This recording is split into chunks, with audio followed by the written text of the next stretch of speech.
ఈ పత్రికల గురించి 2 మాటలు నేను చెప్పనివ్వండి. మీ దగ్గర, నా దగ్గర ఉన్న బైబిల్ గ్రంథంలో మొత్తం 66 పుస్తకాలు ఉన్నాయి. స్తోత్రం చెప్పండి. ఇది 50వ పుస్తకం. ఈ పుస్తకం ఫిలిప్పీయులకు రాసిన పత్రిక 50వ పుస్తకం, 50. ఇందులో 4 అధ్యాయాలు, 104 వచనాలు ఉన్నాయి. ఓకే, దీని విశిష్టత ఏంటంటే, క్రీస్తు శకం 61వ సంవత్సరంలో అపోస్తులుడైన పౌలు గారు పరిశుద్ధాత్మ సహాయంతో ఈ పత్రికను రాశారు. ఎవరికి రాశాడు అంటే, మనం 1వ అధ్యాయం 1వ వచనం నుంచి చదువుతూ వస్తే, పరిశుద్ధులకు, పెద్దలకు, పరిచారకులకు ఈ పత్రిక రాశారు. స్తోత్రం చెప్పండి. అన్ని జనులకు కాదు. ఎవరికి రాశాడు? పరిశుద్ధులకు, పెద్దలకి. అధ్యక్షులు అంటే ఎవరు? పెద్దలు. 3వది ఎవరు? పరిచారకులకి ఈ పత్రిక రాశాడు. మీకు అర్థమవుతుంది. ఈ 3 గుంపుల ప్రజలకి రాసిన ఈ పత్రిక ఎక్కడ నుండి రాశాడో కూడా మనం తెలుసుకోవాలి. ఈయన క్రీస్తు పరిచయం చేస్తున్న క్రమంలో అనేక మంది చెడిన వారిని బాగుపరచాలని, నిత్య నరకానికి వెళుతున్న ప్రజలను తప్పించి నిత్య జీవానికి తీసుకుని వెళ్ళాలనే క్రమంలో దేవుని సువార్తను ప్రకటిస్తుండగా మత శాంత స్వభావులు పౌలు గారిని ఏ నేరము చేయకపోయినా, నువ్వు సువార్త చెప్పి మత ప్రచారం చేస్తున్నావు, ప్రజలని నీ మతం తట్టు తిరుగుతున్నావని అరెస్ట్ చేసి సాధారణ ఖైదీ ఉంచినటువంటి సెల్లో కాకుండా పోలీసులు సహితం వెళ్ళలేనటువంటి కరుడు కట్టిన నేరస్తులు, అంటే లోపలి చెరసాలలో పౌలు గారిని తీసుకుని వెళ్ళి బందీ గృహంలో వేసి అక్కడి నుంచి ఈ పత్రిక రాశాడు పౌలు గారు. ఎవరికి రాశాడు? పరిశుద్ధులకి, పెద్దలకి, పరిచారకులకి రాశాడు. స్తోత్రం చెప్పండి. వారికి రాస్తూ ఒక అద్భుతమైనటువంటి ఆశీర్వచనాన్ని వారితో మాట్లాడుతున్నాడు. ఏమనంటే, కాగా దేవుడు తన ఐశ్వర్యం చొప్పున క్రీస్తు యేసునందు మహిమలో మీ ప్రతి అవసరమును తీర్చును. చప్పట్లు కొట్టి ప్రభువు స్తోత్రం.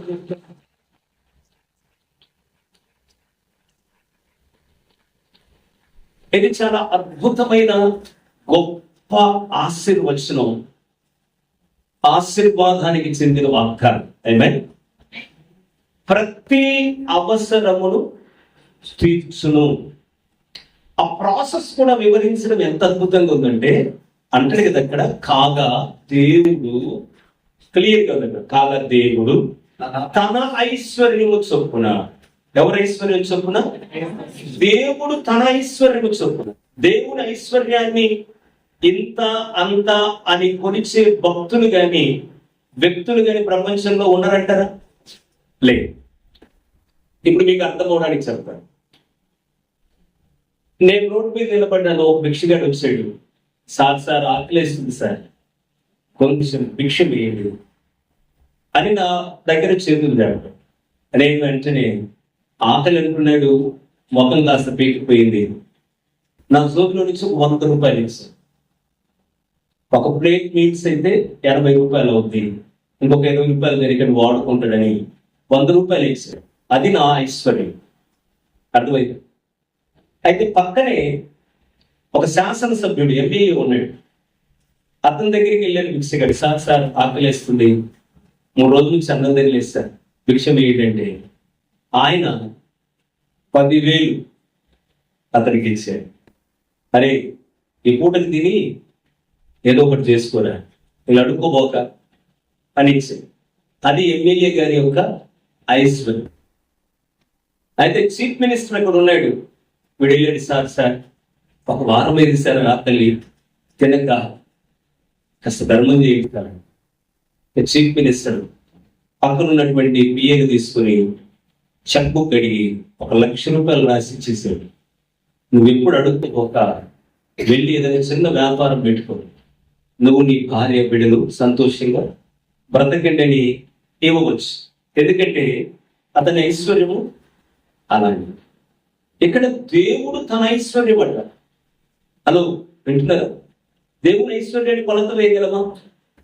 పౌలు గారు అంటున్నాడు, పరిశుద్ధులతో, పెద్దలతో, పరిచారకులతో అంటున్నాడు, హలో, దేవుడు తన ఐశ్వర్యము చొప్పున క్రీస్తు యేసు ద్వారా మీ ప్రతి అవసరమును తీరుస్తాడు. చెప్పండి, ప్రవేశపడుతుంది.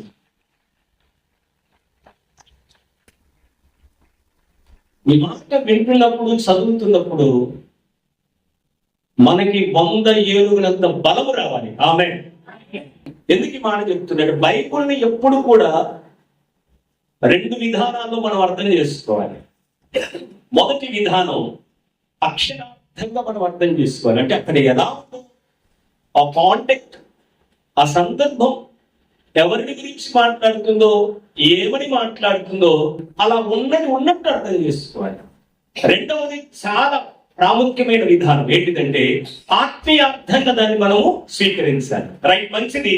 అయితే ఇక్కడ జరుగుతున్నటువంటి సందర్భం, ఈ వాక్య భాగం నా జీవితానికి ఏ విధంగా అప్లై చేసుకోవాలి, నేను ఏ విధంగా దీన్ని అంగీకరించాలి, ఎలా ఉన్నది నేను అనుసరించాలి అని ఆ వాక్యాన్ని మనకు అప్లై చేసుకోవాలి. ఏమేం చెప్పండి? హల్లెలూయా. విధానాలు చాలా ప్రాముఖ్యమైనవి. చాలా మందికి అర్థం కాదు. ఆ మొదటి విధానం మీద దృష్టి పెట్టి ఇది ఫలాని వాళ్ళకి కదా చెప్పింది, ఫలాని వాళ్ళకి చెప్పింది, కదా వచ్చింది,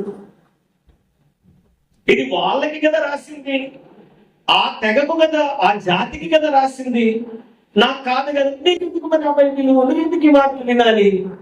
అర్థమవుతుందా? ఇది రెండవ విధానం ఉంది. ఏంటంటే ఆ సందర్భము దేవుడు నాకు కూడా చెబుతున్నాడు. హల్లెలూయా. చెప్పిన మాటలు నీకు కూడా చెందును అనేది దేవుని యొక్క ముఖ్య ఉద్దేశం అని గ్రహించి దాన్ని అంగీకరించి అన్వయించుకొని దాని ప్రకారం అనుసరించినప్పుడు మన జీవితానికి ఒక అర్థం, పరమార్థం అనేది చేకూర్చబడుతుంది. నమ్మిన స్తోత్రం చెప్పండి. ఇక్కడ మనము ఈ వచనం మీద ఆధారపడి ఒక చక్కని ఉపదేశాన్ని పొందుకునే ప్రయత్నించారు. దేవుడు వాక్యం చెప్తుంది, అద్భుతమైన ఆశీర్వచనాన్ని పలుకుతున్నాడు పౌలు గారు అక్కడ ఉన్నటువంటి పరిశుద్ధులకి, పెద్దలకి, పరిచారకులకి. ఏమనంటే మీ ప్రతి అవసరము తీర్చబడును గాక. ఆమేన్. హల్లెలూయా.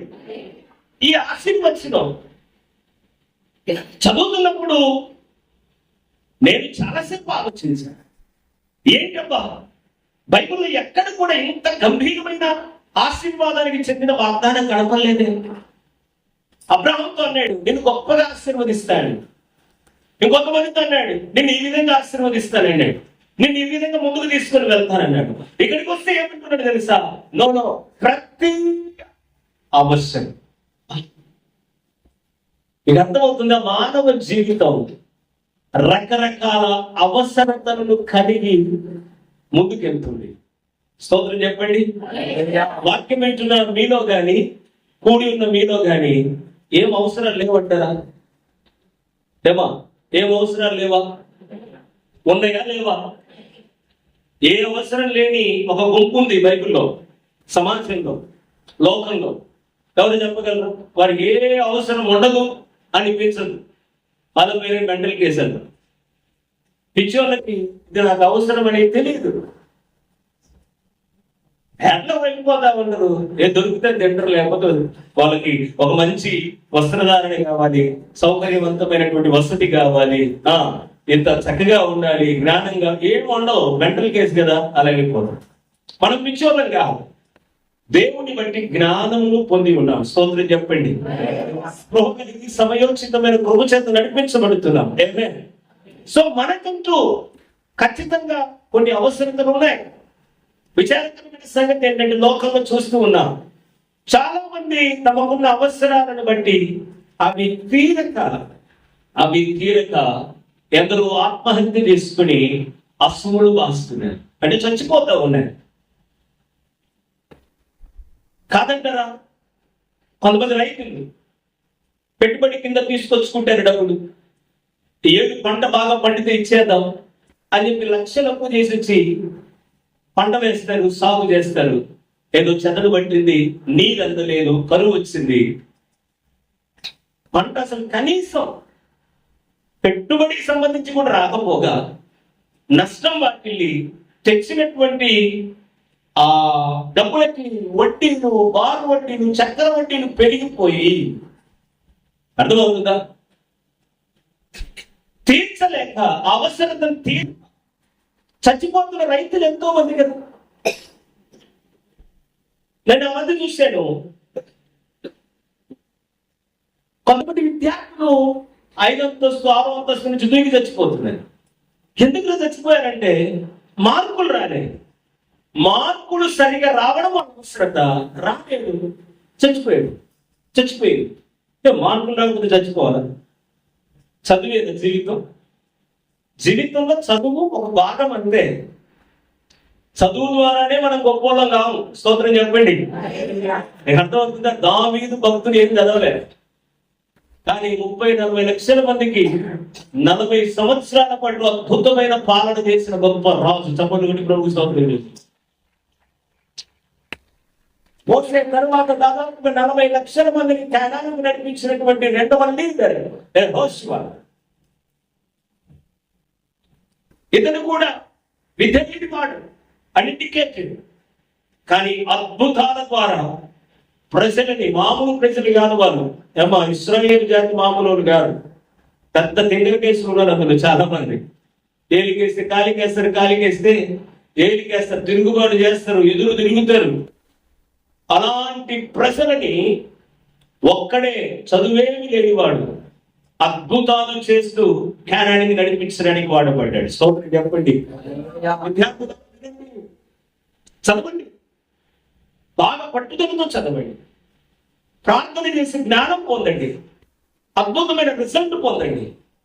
దేవుడు తప్పకుండా ఇస్తాడు, మనకి కోరుకున్న మార్కులు ఇస్తాడు. మనం కష్టపడి చదివితే, దేవుని కృపను కోరుకుంటే. మార్కులు రావట్లేదు, ఫీజులు కట్టలేకపోతున్నాం, అమ్మ నాన్న ఏదో అనుకుంటారని చెప్పేసి ఆత్మహత్య చేసుకోకూడదు. మనకు ప్రతి అవసరత తప్పకుండా తీర్చబడుతుంది. స్తోత్రం చెప్పండి. తీర్చబడకపోగా వేరొక మార్గం లేదని చచ్చిపోతున్నారు. మరి కొంతమంది అయితే చావడానికి భయం వేసి చావలేక బతుకుతా ఉంటారు. ఎప్పుడు నిరాశతో బతుకుతా ఉంటారు. ఏమన్నా అడిగితే ఎలా ఉన్నారంటే ఏదో గంట బతికేస్తున్నాను, సంతోషంగా రెస్పాండ్ అవ్వలేదు. మాకేమైంది, ఐఎమ్ సో హ్యాపీ అని చెప్పలేకపోతున్నారు. ఎలా ఉన్నారంటే ఆ ఏదోనమ్మా నా కాలము ఎలా ఉంచుతున్నాం, నిరాశ. ఎందుకంటే ఏదో కొన్ని అవసరతలు ఉన్నాయి, అవి తీరట్లే. ఎన్ని ప్రయత్నాలు చేస్తున్నా కూడా అలాగనే ఉండిపోతా ఉన్నాయి. వాటిని బట్టి కృంగుదల, వాటిని బట్టి విచారము, వేదన, దిగులు, చింత, నిరుత్సాహం అలాగనే సాగిపోతూ ఉన్నాయి. దేవుని బిడ్డల వాక్యం సెలవిస్తుంది. దేవుని వాక్యం మనతో సూటిగా మాట్లాడుతుంది.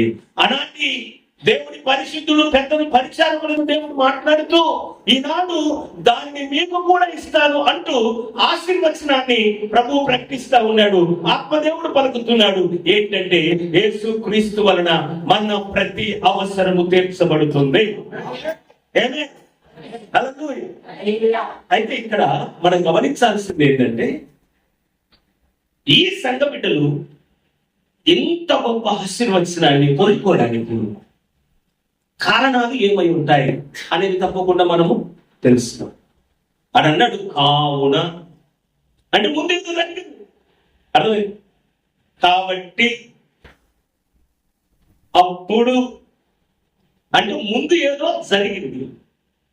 అంటే ఈ సంఘ బిడ్డల్లో శ్రేష్టమైన 3 అనుభవాలు మనకు కనిపిస్తాయి.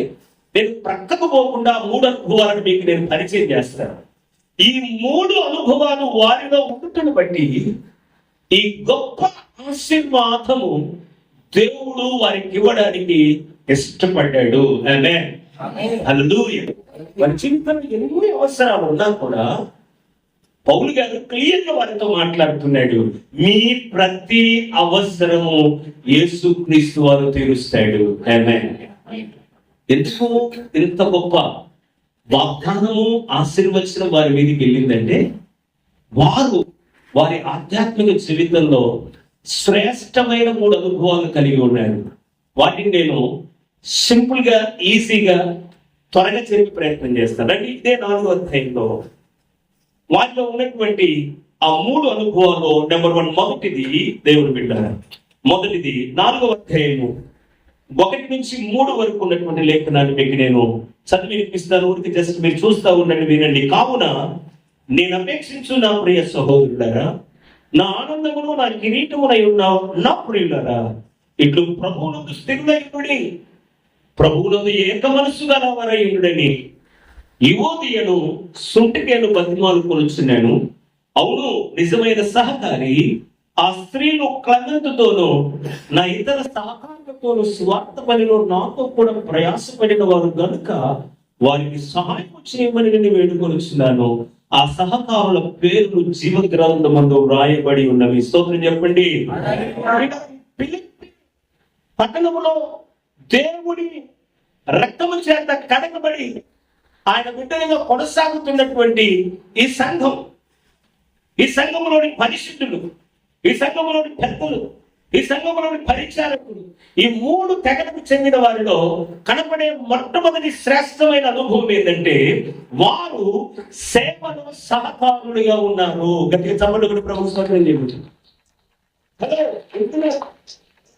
పౌలు గారు వారు నాకు సేవలు సహకారులుగా ఉన్నారు. ఈ పదం మీ హృదయాల మీద రాసుకోవాలి. ఆ పట్టణములో ఉన్న దేవుని పరిశుద్ధ సంఘములోని ఈ 3 రకాల ప్రజలు, పరిశుద్ధులు, పెద్దలు, పరిచారకులు ఎలా ఉన్నారంటే సేవలో సహకారులుగా ఉన్నారు. సరిగే వారిగా, సతాయించే వారికి లేదు. ఎలా ఉన్నారంటే వారు సహకారం, సేవలో సహకారం, సంఘ క్షేమాభివృద్ధికి వారు సహకారం అందించే వారిగా ఉన్నారు. పట్టనట్టుగా లేదు. ఏదో రక్షణ పొందాం, పరలోకం వస్తుంది, రక్షణ పొందాం, పరిస్థితులు మారుతాయి, రక్షణ పొందాం, ప్రభు బిడ్డలను పీల్చుకుందాం అన్న చందాన లేదు మీరు భక్తి. వీరు అక్కడి నుంచి మరొక మెట్టు మీదకి ఎక్కారు.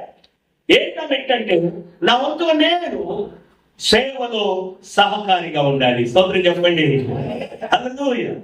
వారు సహకారిగా ఉన్నారు కనుక పౌలు గారు వారికి అంటున్నారు ఏమనంటే, యేసుక్రీస్తు మీ జీవిత కాలమంతటిలో మీరు భయపడాల్సిన అవసరం లేదు, ప్రతి అవసరమును తీరుస్తాడు. ఎందుకంటే మీరు సేవలో సహకారులుగా ఉన్నారు. ఈ సహకారుల పేర్లు ఎక్కడ ఉన్నాయట? జీవన్ గ్రంథంలో. గిన్నిస్ బుక్ లో మన పేరు ఉండకపోయినా నో ప్రాబ్లం. ఎందుకంటే ఒక వ్యక్తి యేసుక్రీస్తు రక్తం చేత కడగబడకుండా గిన్నిస్ బుక్ లో తన పేరు తెచ్చుకుంటే అతనికి భూమి మీద ఏదైనా ఘనత రావచ్చు, కానీ భూమిని విడిచాక చనిపోయిన తర్వాత పరలోక ప్రాప్తి లభించదు. పరలోకానికి చేరాలి, సదాకాలము ప్రభువుతో ఉండాలి అంటే గిన్నిస్ బుక్ లో కాదు, లింక బుక్ లో కాదు, మన పేర్లు ఉండాల్సింది జీవ గ్రంథములో ఉండాలి. హల్లెలూయా. జీవ గ్రంథంలో ఎవరు పడతాయంటే బైబిల్ చెబుతుంది సేవలో సహకారులుగా ఉన్నవారు. స్తోత్రం చెప్పండి. హల్లెలూయా చెప్పండి. హల్లెలూయా. యేసుక్రీస్తు వారు కూడా చాలా చక్కగా మాట్లాడుతారు. చూడండి ఒకసారి లూకా సువార్తలోనికి రండి. యేసుక్రీస్తు వారు తాను చేస్తున్నటువంటి తండ్రి రాజ్య స్థాపన పరిచర్యలో ఆయనకు అప్పగింపబడినటువంటి తండ్రి చిత్తాన్ని నెరవేర్చే క్రమంలో 8వ అధ్యాయంలోనికి రండి. మత్తయి సువార్త 8వ అధ్యాయము, లూకా సువార్త అండి. లూకా సువార్త 8వ అధ్యాయం. నన్ను చదువు 1 నుంచి 3 వరకు. వెంటనే ఆయన దేవుని రాజ్య సువార్తను తెలుపుచు, లూకా సువార్త 8వ అధ్యాయం 1 నుంచి 3, ప్రకటించుచు ప్రతి పట్టణములోనూ ప్రతి గ్రామములోనూ సంచారం చేయించుండగా యేసుక్రీస్తు వారు దేవుని చిత్తాన్ని నెరవేర్చే క్రమంలో ముందుకెళ్తున్నప్పుడు 12 మంది శిష్యులను, అపవిత్రాత్మలను, వ్యాధులను పోగొట్టబడిన కొందరు స్త్రీలను, అనగా 7 దెయ్యములు వదిలిపోయిన మందలేని అనబడిన మరియయు, హేరోదు యొక్క గృహ నిర్వాహకులకు కూర్చే భార్యకు యోహన్నయు, సుసన్నయు ఆయనకు కూడా ఉండి వీరులు ఇతరులు అనేకులను తమకు కలిగిన ఆసక్తితో వారికి ఉపచారము చేయించు వచ్చింది. ఆయన ఉపచారం అనే మాట మనం క్లియర్గా అర్థం చేసుకోవాలి. యేసుక్రీస్తు వారు సేవా పరిచర్యలో ఉండేది, సువార్త పనిలో ఉండేది, దేవుడి రాజ్య స్థాపన వరకు ఆయన తండ్రి చేత పంపబడ్డాడు. ఏ వ్యక్తి కూడా నశించడానికి ఆయన ఇష్టపడక అందరినీ కూడా రక్షణ గురించిన అనుభవ జ్ఞానంలోకి దేవుడి రాజ్యంలోకి తీసుకుని రావడానికి ప్రయాణం చేస్తున్నాడు. అనేక ప్రాంతాలు తిరుగుతున్నాడు, గ్రామాలు తిరుగుతున్నాడు, పట్టణాలు తిరుగుతున్నాడు. ఈ క్రమంలో మేలు పొందిన ప్రతి వ్యక్తి కూడా ఆయన సువార్త పరీక్షల్లో ఉండగా సేవలో వారందరూ కూడా తమకు కలిగిన ఆస్తి ద్వారా సహకారం అందించారు. చప్పటి గురించి ప్రభుత్వం మేలు పొందిన మీరందరూ ఏం చేశారు? తమకు కలిగిన సంపదని దేవుని పనిలో ఖర్చు చేయ నిమిత్తం ప్రభువుకు అప్పగించారు. ఆ విధంగా వారు సహకారాన్ని ప్రకటించారు. స్తోత్రం చెప్తారు. ఇప్పుడు మనం ఆత్మీయంగా ఈ వచనాన్ని తీసుకుంటే మనం ఎలా ఉన్నాం? మన ఆధ్యాత్మిక వైఖరి విశ్వాస జీవితంలో ఎలా ఉంది? సంఘం ద్వారా ప్రార్థనలు జరుగుతున్నాయి, సేవకురాలు ఉపహసిస్తున్నారు, కన్నీరు గారుస్తున్నారు, ప్రయత్నం ఒకటి ప్రార్థన చేస్తూ ఉంది. నువ్వు కూడా దేవుడి మీద ఆధారపడి ప్రార్థన చేస్తున్నావు. మేము ప్రార్థన చేసినా, నువ్వు ప్రార్థన చేస్తున్నా, అందరు ప్రార్థన చేసినా కార్యం ఎవరు చేయాలి? దేవుడే కార్యం చేసాడు. మేలు జరిగిందని సాక్ష్యం చెప్పాం. మా సంఘంలో బాగుంది, అన్నయ్య ప్రార్థన చేశాడు, మా గొర్రె బాగైంది, దేవుడికి స్తోత్రం, మీ అందరికి వందనాలు, ఇది నా సాక్ష్యం అని కూర్చోండి. ఇంకొకరితో లేస్తుంది, అన్నయ్య ఫోన్ చేయగానే ప్రార్థన చేశాడు, 4 రోజుల నుంచి ఇవ్వనటువంటి 2 లీటర్లు పాలు ఇవ్వడం మొదలు పెట్టింది, దేవునికి స్తోత్రం, మీ అందరికి వందనాలు, ఇది నా సాక్ష్యం అని కూర్చో. ఇలా చెప్తా ఉంటారు సాక్ష్యాలు. ఏమండి ఇంత మేలు పొందానే, చిన్నది ఒక 2 లైన్లు సాక్ష్యం చెప్పేసి కూర్చుంటే సరిపోయిందా? 2 రోజుల నుంచి ట్రై చేసావు, ఏ పని దొరక చర్చికి వచ్చావు, ప్రార్థన చేసుకున్నావు, నీ కొరకు సేవకుడు ప్రార్థన చేశాడు, సేవకుని మీద అభిషేకం నీ మీదకి వచ్చింది, సేవకురాలి మీద ఉన్నటువంటి ఆత్మవరం నీ మీదకి వచ్చింది, నువ్వు ఎన్నడూ చూడనటువంటి పని నీకు దొరికింది, ఎన్నడూ చూడనటువంటి ఆదాయం తీసుకుంటున్నావు, సాక్ష్యం చెప్పిన సరిపోయిందా? అందరితో ఆగిపోవాలా? ఏం చేయాలి? బైబిల్లో ఒక క్రమం ఉంది, ఒక నియమం ఉంది. నియమం ప్రకారం మనము భక్తి చేయాలి. సోదరం చెప్పండి, ఏం చేయాలి? బైబిల్ మనకు బోధిస్తుందంటే పరిశుద్ధపరచబడిన మనము, పెద్దలుగా అర్హత పొందిన మనము, పరిచారకులుగా ఉన్న మనం ఏం చేయాలంటే ప్రభువు ద్వారా మేలు పొందిన తర్వాత సేవ విస్తరించబడడానికి, సువార్త వ్యాప్తి చెందడానికి సంఘమును ధర్మం ఒకటి ఉంది. సంఘ ధర్మం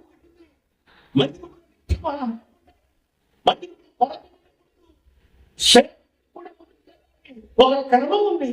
ఆ క్రమం అనేది నెరవేర్చబడి నిమిత్తం మనము కూడా సహకారులుగా ముందుకు వెళ్ళాలి. స్తోత్రం చెప్పండి.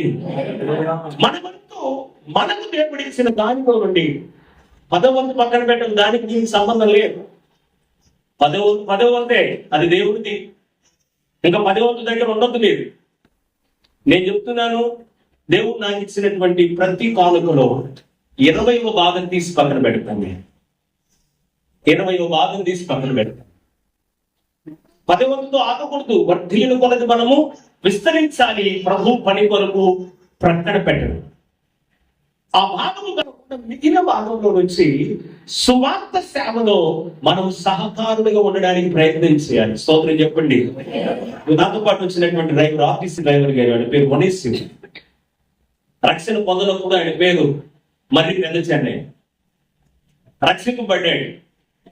ఇంతకుముందు కాస్త తాగుతూ లారీ నడుపుకునేవాడు, లారీ డ్రైవర్ గా ఉన్నాడు. ఈ ఊర్లన్నీ తిరిగాడు, నౌతన్ ట్రాన్స్పోర్ట్ లో బండి తోలుతూ. ఆయనకు తెలియని ఊరు లేవు, అన్ని దేశాలు తిరిగాడు. వస్తా చెప్తానంటే ఈ రూట్ కత్తిపూడి పోతుంది, ఈ రూట్ విశాఖపట్నం పోతుంది, ఈ రూట్ ఇటు పోతుంది, ఏం ఎట్లా తెలిసావబ్బా అంటే లేదు. ఆ నవత తోలేటప్పుడు అన్ని తిరిగిలేండి అన్నాడు. అలా నవత లారీ నడుపుకుంటూ ఉన్న క్రమంలో భార్య చర్చకు వచ్చి, అన్నయ్య మా ఆయన కొరకు ప్రార్థన చేయండి, అన్నయ్య అక్క మా ఆయన కొరకు ప్రార్థన చేయండి, ఉపవాస ప్రార్థనలు రాసుకొని ప్రార్థన చేయండి, ఆయన మారాలి పూర్తిగా. మంచోడే కానీ కొంచెం అప్పుడప్పుడు బలం ముందు అవుతున్నాడు, చాలా దూరం వెళ్తా ఉన్నాడు. ఎప్పుడో వస్తాడు డ్యూటీ దిగి.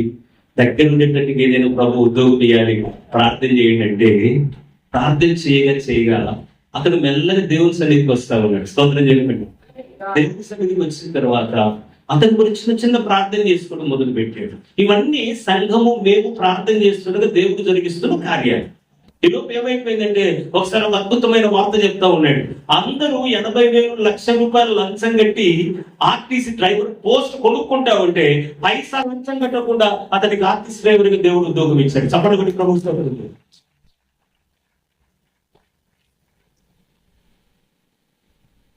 దేవుడు ఆ బిడ్డలు తన కుటుంబాన్ని మరింతగా ఆశీర్వదించునుగా. ఆ రోజు నుంచి నేను చెప్తున్నాను వినండి, ఈ రోజు వరకు కూడా స్టిల్ ఈ రోజు నన్ను ఇక్కడికి తీసుకొని రావడానికి అక్కడ నుంచి దేవుడు నాకు ఇచ్చిన కోరని తోలుకుంటూ రావాలి. ఆయన ఈ రోజు రావడానికి ఆయనకు ఆస్కారం లేదు. రేపు డ్యూటీ ఎక్కాలి. రేపు డ్యూటీ ఎక్కాలంటే రేపు కదా నేను మ్యారేజ్ వార్త చెప్పింది. అందుకని రేపు ఆ మర్నాడు కూడా లీవ్ రావడానికి నిన్న రాత్రి 7 గంటలకు డ్యూటీకి 5 గంటలకు ఇంటికి వచ్చాడు. అర్ధ గంట కూడా నిద్రపోలేదు. నన్ను తీసుకొని ఉదయం నూసిగీడు వచ్చిన నుంచి ఎక్కడికి వచ్చాడు. అర్థమవుతుంది. వాళ్ళ భార్య కూడా అట్లాంటిదే.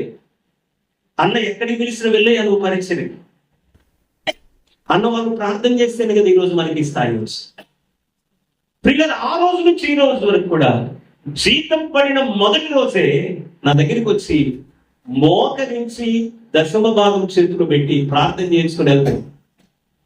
ఈరోజు వచ్చిన తర్వాత కూడా ఈరోజు 4వ తారీఖు పడిందన్న జీతం, నిన్న పడిందన్న అని చెప్పి ఈరోజు ఉదయం వచ్చి పొద్దున్నే కారు ఎక్కిన తర్వాత నా చేతులు కానుక పెట్టి దశమ భాగం మనం ప్రార్థన చేయండి అంటాం. స్తోత్రం చెప్పండి. అంత ఏదైనా ఒక స్పెషల్ మీటింగ్ పెడుతున్నానంటే ఖచ్చితంగా మీటింగ్ లో ఒక 3,000 ఆ ఖరీదును బట్టి ఎంత ఖర్చు అవుతుందో అన్ని లెక్క కట్టుకుంటారు. భార్య భర్త ఇద్దరు. అయ్యా మరి దీనికి ₹1,00,000 అయింది కదా, మనం 2,000 ఇస్తే ఎట్లా, ఇది కాస్త పెంచుదాం. నేను కూడా పనికి వెళ్తున్నాను, నా దాంట్లో బాగలేదు, నీ దాంట్లో తీయని చాలా వరకు ఆ మీటింగ్స్ లో సహకారం అందిస్తుంది. మందిని కలుపుతున్నప్పుడు ఎంత ఇచ్చారో అని. ఏమంటే ఆర్టీసీ డ్రైవర్ అండి అతను. పెద్ద లక్షల జీతం ఉండదు. కటింగ్లన్నీ కొద్దిగా చేతికి వస్తాయి. వాళ్ళకంటూ ఆ లోన్ లీగ్ లోన్ ఉంటాయి. అవి కూడా ఆ లోన్ కూడా కటింగ్ల నుంచి కూడా పక్కన పెట్టేసి పులిస్ శాఖలో నుంచి వాళ్ళు దశమ భాగం ఇవ్వడం అనేది నేర్చుకున్నాను. ఈరోజు వారి నోటి నుంచి వచ్చే మాట ఏంటంటే, మేము నీవు చెప్పిన బోధ ప్రకారం బ్రతకడానికి 100% ట్రై చేస్తున్నాం అన్నగారు. మా జీవితంలో ఏ కొరత లేకుండా దేవుడు చేస్తాం. చెప్పగలిగిన శ్రమలో ఎవరైతే సహకారులుగా ఉంటారో వారికి ఇవ్వబడిన వాగ్దానం ఏంటంటే, యేసయ్య వారి ప్రతి అవసరమును తీరుస్తాడు. ఇలాంటి ఒక సంఘంలో ఉన్నారు కొంతమంది. అందుకని సుదూర ప్రాంతం ఎక్కడికైనా ధైర్యంగా పోయి సేవ చేయగలుగుతారు. ప్రతి నెల ఒక స్పెషల్ మీటింగ్ పెడుతున్నాడు. దానికి 20,000 నుంచి 25,000 ఖర్చు. ఇది అర్థమవుతుంది. ఇలాంటి వాళ్ళు ఉండబట్టి సువార్త ప్రబలి అనేకులను తాకాలనేటువంటి ప్రయత్నాలు మేము చేస్తాం. ఒకటే గురి, ఏ వ్యక్తి నశించడానికి వీల్లేదు. నా దేశం సంపూర్ణంగా, భారతదేశం యొక్క పేరు బైబిల్లో 2 సార్లు రాయబడితే పరలోకమున నా దేశం పేరు అన్ని దేశాల కంటే ముందు వరుసలో రాయబడాలి. ఈ తాత్పర్యంతో సేవ చేస్తా ఉంటే ఇలాంటి వారు సహకారులుగా ఉండగా చెలరేగిపోయి సేవ చేస్తాం. చెప్తూ ఉన్నాను దేవుని బిడ్డ.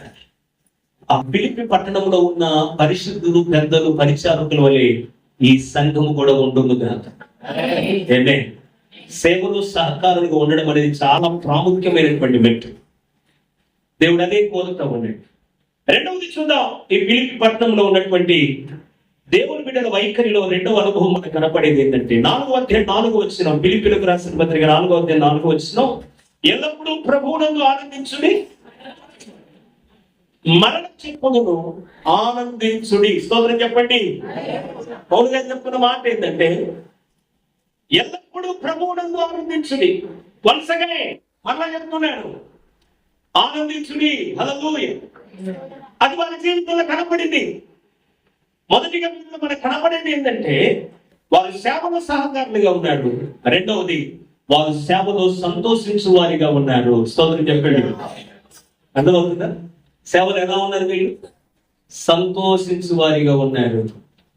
మనం ఆత్మ సంబంధంగా దీన్ని మన జీవితానికి అప్లై చేసుకుంటే మనము కూడా సంఘంలో సేవలో ముందుకు వెళుతున్నాం. దేవుని రాజ్య స్థాపన కొరకు మనము ప్రయాణం చేస్తున్నాం. ఇందులో ఏ పరిస్థితి ఎదురైనా మనలో సంతోషమే కనపడాలి కానీ దుఃఖం కనపడదు. ఏమే సేవ అంటే సుఖం కాదు. సంఘ విస్తరణ జరగడం అనేది సుఖవంతంగా జరిగేది కాదు, అదొక శ్రమల కొనివి. నేను బైబిల్ ట్రైనింగ్ లో ఒక పెద్ద ఆయన అడిగాడు, అగస్టిన్ సేవ అంటే ఏమనుకున్నావు అన్నాడు. నాకు కొంచెం గొప్ప తెలుసు కానీ పెద్ద ఆయన అడిగినప్పుడు మనం వెంటనే చెప్పకూడదు. నేను మీరే చెప్పండి అయ్యా. ఓకే, సేవ అంటే సుఖం అనుకుని వచ్చేవాడిని. మౌనంగా ఉంది. సుఖం ఎంత మాత్రం. సేవ అంటే చావు. నీవు చావును కోరుకొని సేవకు రా. నీ ప్రాణమును ఎంత మాత్రము ప్రీతిగా ఎంచని వానిగా సేవకు రా.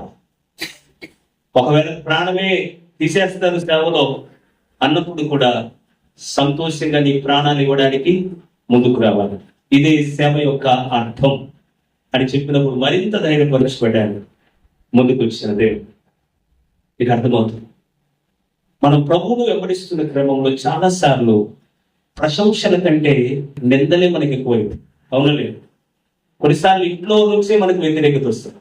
ఏంటయ్యా 40 మంది ప్రార్థన పొద్దున్న లేస్తే సాయంత్రం అయ్యేసరికి పోయి చర్చిలో కూర్చుంటది అని కొన్నిసార్లు భర్త ద్వారా వ్యతిరేకత వస్తుంది, నీ అత్తమామల ద్వారా వ్యతిరేకత వస్తుంది. కొన్నిసార్లు ఎదిగొచ్చిన పిల్లలు కూడా కాస్త ఆటంకపరచడానికి ఏదో ఒక సూటిపోటి మాట నేను అంటూ ఉంటారు. అలాంటప్పుడు దిగులు పడడానికి వీలు లేదు.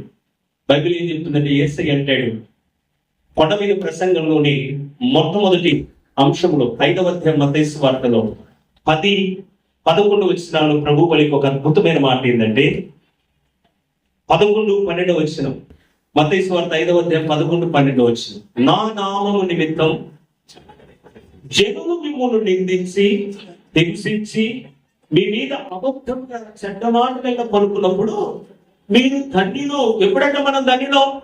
హలో దేవుడి బిడ్డలు వింటున్నారా? ఎప్పుడు మనం ధన్యులం అంటే బాగా ఆస్తి ఎక్కువైనప్పుడు ధన్యులం కాదు, అంతో ఇంత కోడ పెట్టుకున్నప్పుడు ధన్యులం కాదు. ప్రభు కొరకు మనము జీవిస్తున్న క్రమంలో అవమానాలు ఎదురవుతాయి, నిందలు ఎదురవుతాయి, తృణీకారం ఎదురవుతాయి, వేదన పడేటువంటి పరిస్థితులు వస్తాయి, దిగులు పడే పరిస్థితులు వస్తాయి. మనం ఏ నేరము చేయకపోయినా మన మీద నేరం చేస్తామని అబద్ధముగా కొంతమంది చెడ్డ మాటలు పలుకుతారు. అలాంటి సమయంలో మనం ఎలా ఉండాలని ప్రభు చెప్తున్నాడు, సంతోషించి ఆనందించుడి. అంటే వండర్ఫుల్ టీచింగ్ కదా ఇది. శ్రమానుభవం ఎదురైనప్పుడు మీరు సంతోషంగా ఉండండి ప్రభు అంటున్నాడు. అప్పుడు పరలోకమందు మీ ఫలము అధికమగును. స్తోత్రం చెప్పండి. ఇంకేమంటాడు ఆయన? యోహాను సువార్త 16వ అధ్యాయం 33 వచనంలో, లోకములో మీకు శ్రమ కలుగును, ఆయనను ధైర్యంగా ఉండండి. స్తోత్రం చెప్పండి. శ్రమలు వస్తున్నాయని తెలిసినప్పుడు పిలిపోలలాగా వెన్ను చూపి పారిపోకండి, ధైర్యంగా నిలబడండి అని ప్రభు చెప్తుంది. అపోస్తలులు మాట్లాడుతారు, పౌలు గారు అంటారు, ఆయనకు పాటు ఉన్నటువంటి దేవుడి బిడ్డలు, దైవజనులు ఆనాటి మననాటి విశ్వాసాన్ని బలపరిచే క్రమంలో పలికిన మాట. అపోస్తలుల కార్యముల గ్రంథం 14:23 ఏమంటాడంటే, మనం అనేక శ్రమలను అనుభవించి దేవుని రాజ్యంలో ప్రవేశించాలి. స్తోత్రం చెప్పండి. ఇవన్నీ చదువుతున్నప్పుడు, ఇవన్నీ వింటున్నప్పుడు బాబోయ్ మేమేదో చెట్టుకు వస్తే శ్రమలు పోతాయి అనుకుంటే కొత్త శ్రమలు వస్తాయి ఎక్కడ అని చెప్పేసి వెన్ను చూపండి. ఎందుకు చెప్పిన పేతురు రాసిన మొదటి పత్రిక 5వ అధ్యాయం 9-10 వచనాలు ఏమని చెప్తాయంటే, లోకములో మీ సహోదరుడు, లోకములో మీ సహోదరుడు శ్రమను అనుభవించారు, వారి శ్రమను నెరవేర్చబడుతున్నాయని మీరు ఎదిగి ఎలా ఉండమని ప్రభు చెప్తున్నాడంటే, విశ్వాసమందు స్థిరులై శ్రమలకు కారణంగా నిలిచిన మన విరోధి అయిన అపవాదిని ఎదుర్చుని తన నిత్య మహిమకు క్రీస్తునందు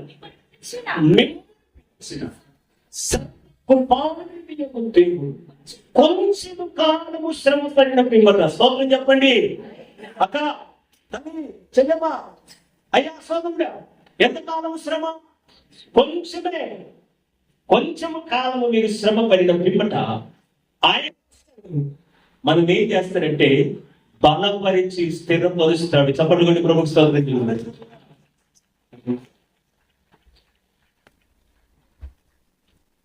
విశ్వాస జీవితంలో కష్టాలు వచ్చినప్పుడు, కొన్నిసార్లు బాగున్నప్పుడు ప్రైజ్ ది లార్డ్ అంటాం, అవునా లేదా? ఈ నెల నాకు బాగానే ఉంది, జీతం మిగిలింది, పొలం పండింది, వ్యాపారం బాగుంది, చేతి నిండా పనులు ఉన్నాయి, ఓకే సో హ్యాపీ. ఇంకొక వారం ఉండదు. ఉన్నప్పుడు ఎంత సంతోషంగా ఉన్నావో లేనప్పుడు కూడా అంతే సంతోషంగా ప్రభువుని స్తుతించడం నేర్చుకోవాలి. క్రైస్తవుని ముఖములు ఎప్పుడు తేజస్సు కనపడాలి, ముఖం ఎప్పుడు కూడా బ్రైట్ గా ఉండాలి, వెలుగుతూ ఉండాలి. లోపల కొండలు బాగా ఉండొచ్చు, కానీ బయటికి మాత్రం మనం ఎలా ఉండాలి? సంతోషంగా ఉండాలి. ప్రతిదీ మన దేవుడు చూస్తున్నాడు. స్తోత్రం చెప్పండి. మన కష్టము ఆయన కన్నులు చూస్తున్నాయి, మన సంతోషం కూడా ఆయన కన్నులు చూస్తున్నాడు. సంవత్సర ఆరంభం నుంచి సంవత్సర అంతం వరకు ఆయన కను దృష్టి మన మీద ఉంది. నిజంగా మనం పరిశుద్ధులం అవుతే, పెద్దలుగా ఉండటకు అర్హులమవుతే, పరిచారకులం అవుతే, జాగ్రత్తగా వినండి, మనల్ని బతికించుకునే బాధ్యత దేవుడిదే. హల్లెలూయా. ఎన్ని కష్టాలు వచ్చినా, ఎన్ని ఇరుకులు వచ్చినా, ఎన్ని ఇబ్బందులు వచ్చినా, ఏ భయానకమైన వ్యాధులు మనల్ని వెంటాడినా బతికించుకునే బాధ్యత మందిగా ఆయనదే. ఆయన చూసుకుంటాడు. ఆయన అన్నది కదా, మీ ప్రతి అవసరతలో మీరుగా నేను తీరుస్తాను, నేను తీరుస్తాను. ఎంతో గొప్ప వాగ్దానం దేవుడు. మనం చేయాల్సిన పని ఏమి లేదండి. సేవలో, విశ్వాస జీవితంలో ఎప్పుడు సంతోషంగా ఉండడం, సహకారులుగా మాత్రమే కాదు, సంతోషించే వారిగా మనం ఉండడం నేర్చుకోవాలి. ఇదే పేతురు రాసిన మొదటి పత్రిక 4:19 మనం చూస్తాం. 4:19 ఒకడు క్రైస్తవుడైనందుకు బాధను అనుభవించిన ఎడల ఆ పేరును బట్టి సిగ్గుపడక దేవుని మహిమపరచాలట. హల్లెలూయా. చెప్పండి హల్లెలూయా. మన పితరులు ఎందరో, ఏమండి వింటున్నారా? మన పితరులు ఎందరో క్రీస్తు కొరకు భయానకమైన హింసలు పొంది చచ్చిపోయారు. వారి త్యాగం, వారి మరణాలు, వారు దేవుని కొరకు జీవించిన విధానం నిజంగా మనసు పెట్టి స్టడీ చేస్తే భయపడిపోతాం మనం. అమ్మో, ప్రభు కొరకు ఇంత సాహసోపేతంగా బ్రతికారా? ఎస్. వారి దేహాలని సజీవ సాక్షులుగా, హత సాక్షులుగా అవడానికి అప్పగించేసుకున్నారండి. మేము బతికేది మా ప్రభువు కోసమే, మేము బ్రతికేది మీ అందరూ మారడం కోసమే. చంపుతారు, చంపుకోండి. వారు సింహాల కోములకు భయపడలే, అగ్నిగుండాలకు భయపడలే, చెరసాలకు భయపడలే, కొరడకు భయపడలే. వాళ్ళు ప్రతి సమస్యాత్మకమైనటువంటి పరిస్థితుల్లో సంతోషంగానే ఉన్నారు, కానీ వెంటు చూపి పారిపోలేదు, భయపడలేదు, తిరిగి వారికి బ్రతకలేదు. వాళ్ళు అర్థమవుతుంది మీకు? సంతోషంగా ఉండాలి మనం. స్తోత్రం చెప్పండి. అలా ఉంటేనట క్రీస్తు యేసు ద్వారా మీ ప్రతి అవసరము తీర్చబడుద్ది. ఫైనల్ గా ఒక మాట చెప్పి నేను ముగిస్తాను, మూడవది చెప్పి ముగిస్తాను.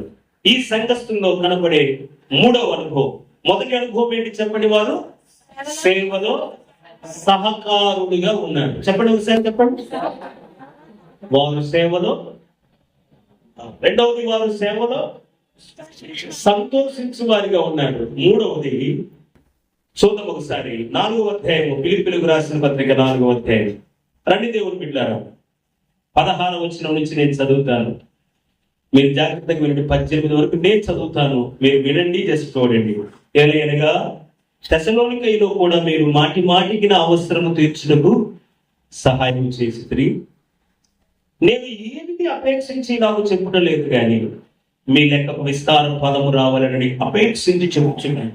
నాకు సమస్తమును సమృద్ధిగా కలిగి ఉన్నది. మీరు పంపిన వస్తువులు ఎపఫ్రొదితు వలన పుచ్చుకొని ఏమీ తక్కువ లేక ఉన్నాను.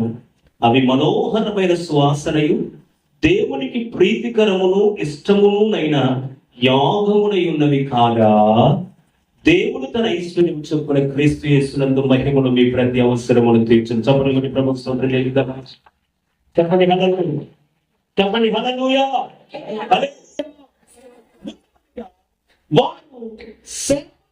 సహాయకుడిగా ఉన్నాను. స్తోత్రం చెప్పండి. వారు కనపడే మూడవ అనుభవం ఏంటిది? వారు సేవకునికి సహాయకుడిగా ఉన్నారు. సహకారంగా, సహాయకుడిగా ఉన్నారు. వారు సేవలో సహకారులుగా ఉన్నారు, వారు సేవలో సంతోషించే వారిగా ఉన్నారు. వారు సేవకునికి సహాయకులుగా ఉన్నారు. స్తోత్రం చెప్పండి. అన్ని విడిచిపెట్టి దేవుని యొక్క రాజ్య స్థాపనే ధ్యేయంగా కలిగి వారు ప్రభు పనుల ముందుకు సాగుతుండగా, అలాంటి ఒక మంచి దర్శనం కలిగినటువంటి ఈ సేవకుని చూసినటువంటి ఆనాటి మేలు పొందిన పరిశుద్ధులు, పెద్దలు, పరిచారకులట సేవకునికి సహాయకునిగా నిలబడడానికి ముందుకు వచ్చారు. అప్పటికే పౌలయ్య గారు అంటున్నారు, నాకు సమృద్ధిగా ఉంది. ఏమన్నాడు ఆయన?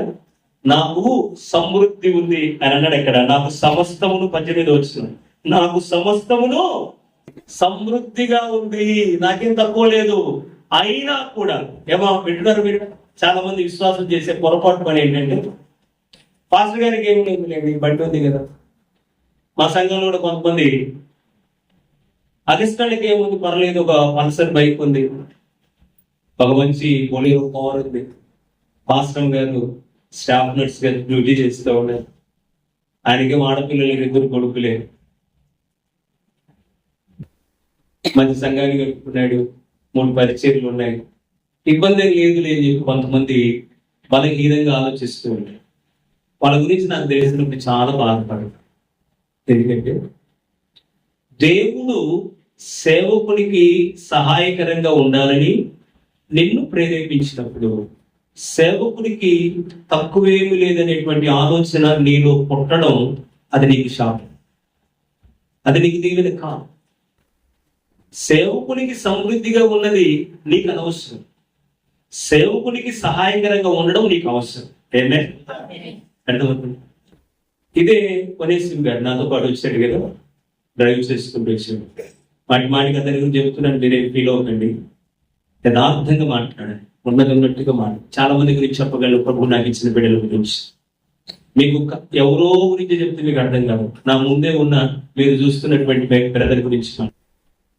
మా చిన్న బాబుని శ్రీ చైతన్యలో ఫస్ట్ ఇయర్ ఎంబీసీకి అడ్మిషన్ తీసుకున్నాడు. సరే, మా బాబు ఎక్కడ చదువుతున్నాడు, వాళ్ళ బాబు కూడా వెనకాల ఉన్నాడు ప్రబోధని, ఆ బాబుని కూడా మీ బాబు దగ్గరికి చేర్పిస్తామనే అని చెప్తే ఇద్దరము, మా ఇద్దరి బిడ్డల్ని కూడా శ్రీ చైతన్యలో అడ్మిషన్ తీసుకున్నాం. అడ్మిషన్ తీసుకున్న తర్వాత జాయిన్ అవ్వడానికి టైం దగ్గర పడింది. వాళ్ళు కాల్ చేస్తూ ఉన్నారు, రండి మీరు వచ్చి త్వరగా జాయిన్ అవ్వండి, లేట్ చేయొద్దంటే. నన్ను అడుగుతున్నాడనే వాళ్ళు పిలుస్తా ఉన్నారు, మరి ఏంటి సంగతి అంటే, అంత బాగానే ఉంది కానీ ఈ పరీక్ష క్రమంలో నా దగ్గర ఉన్నవన్నీ అయిపోయినాయి సోదరా, ప్రస్తుతానికి. వాడైతే రెడీగా ఉన్నాడు, అన్ని సర్దుకొని పెట్టుకొని ఉన్నట్టు పోవడానికి. నా దగ్గర డబ్బులు ఏమి లేవు, వాడైతే 50,000 ఉంటాయి. అర్థం? 5,000 కట్టేసి అడ్మిషన్. కానీ ఇప్పుడు ఫస్ట్ టర్మ్ లోనే 50,000 కట్టాలి.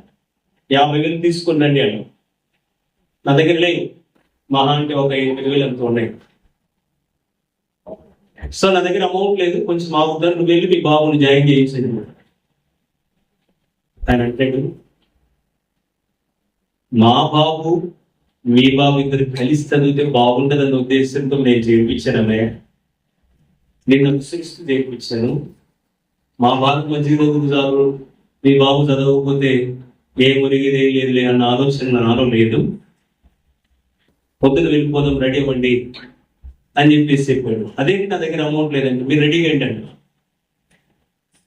మేము మా చెల్లెలు హైదరాబాద్ సేవ చేస్తామని, నా సొంత చెల్లెలు వివాహం లేకుండా మంచి చదువు చదివి ఇంజనీరింగ్ చదివి, విమానానికి సంబంధించి ఇంజనీరింగ్ చదివి అన్ని సమర్పించుకుని హైదరాబాద్ సేవ చేస్తాం.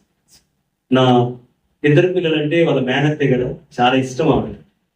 కానీ ఏంటి సంగతులు అంటే, వాడిని చేర్పించాలనుకుంటున్నామంటే, అవునా ఎట్లా సంగతి అంటే, ఏం లేదు, ఇక ఉన్న అమౌంట్ అంతా అయిపోయింది, ఏం లేదంటే.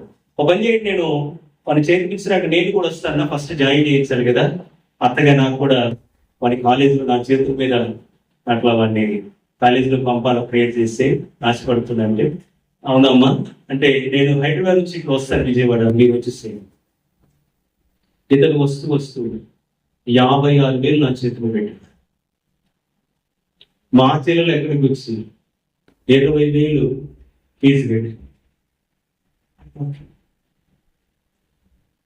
నా దగ్గర అమౌంట్ లేదు అన్నాడు. అంతే, తర్వాత పంపిస్తాను, ఒక 2-3 రోజులు ఆగిన తర్వాత ప్రార్థన చేస్తున్నాం కదా మేము, ఎక్కడో చోట పొల్లుతి పంపుదామని అనుకుంటే అతను చేసిన అందరు తాగాడు. 56,000 ఇచ్చి ఇప్పటికి దాదాపుగా స్టార్టింగ్ లో కదా ఇచ్చింది, ఏమండి స్టార్టింగ్ లో ఇచ్చావు నువ్వు ఎంతవరకు ఇలా 10 పైసలు కూడా నేను తిరిగి.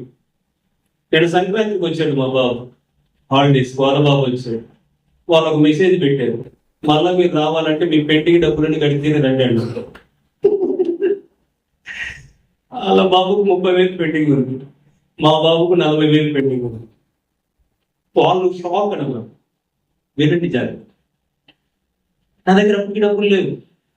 ఏమవుతుందంటే కార్ ఈఎంఐ 25,000 వెళ్ళిపోతుంది, సేవలో రెంట్స్ కట్టాలి, చాలా చాలా పరిస్థితుల్లో నేను చిట్టీలు వేసాం, చర్చి కట్టడానికి చిట్టీలు వేసాం, స్లాబ్ వేయడానికి వీటికి వచ్చిన సంఘస్థులు బాగానే ఉంటారు, 200 దాకా ఉంటారు సంఘస్థులు, ఇబ్బంది లేదు. మెయిన్ చర్చ్ వాళ్ళు ఇవ్వగలిగిన సహకారం అందించారు. దాదాపుగా 25 లక్షలు పైన పెట్టి చర్చ్ కట్టాము, వాళ్ళు ఇవ్వగలిగినది ఇచ్చారు.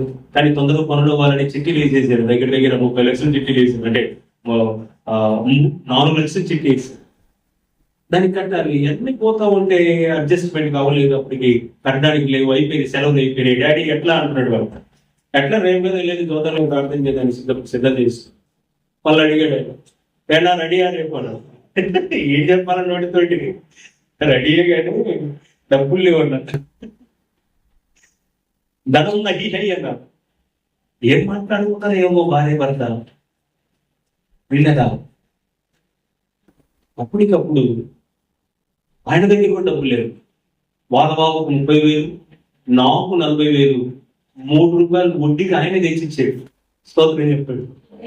నేను ఎక్కడి నుంచి వచ్చే డబ్బులు అంటే నా ఫ్రెండ్ దగ్గర మార్కాపుకి వెళ్ళి నా ఫ్రెండ్ దగ్గర నేను 3 రూపాయలు వడ్డీకి తీసుకున్నాను అని చెప్పా. స్తోత్రం చెప్పండి. హల్లెలూయా, హల్లెలూయా. 3 రూపాయలు వడ్డీకి తీసుకొచ్చి నా చేతికి పెట్టాడు. ఎవరన్నా ఇస్తారా? మొత్తం 96,000 రూపాయలు ఇవ్వాలి. కనీసం ఇంత డబ్బులు ఇవ్వాలి పాస్టర్ గారు, అసలు ఎక్కడ అయ్యాడు అనే ధ్యాస, బాధ, వేదన లేదు అని. వాళ్ళు నేర్చుకున్నది ఏంటంటే మా సేవకుడి యొక్క కన్నీటి ప్రార్థన, ఉపవాస ప్రార్థన, స్వచ్ఛమైన బోధన ఈరోజు మా గతిని, మతిని, స్థితిని దేవుని వలన మార్చింది. హల్లెలూయా. ఇదే వారు తెలుసుకున్నారండి. ఇంకా ఏదైనా ఇవ్వడానికి వారికి తెలియదు. చాలా మంది బిడ్డలు ఉన్నారు సంఘంలో.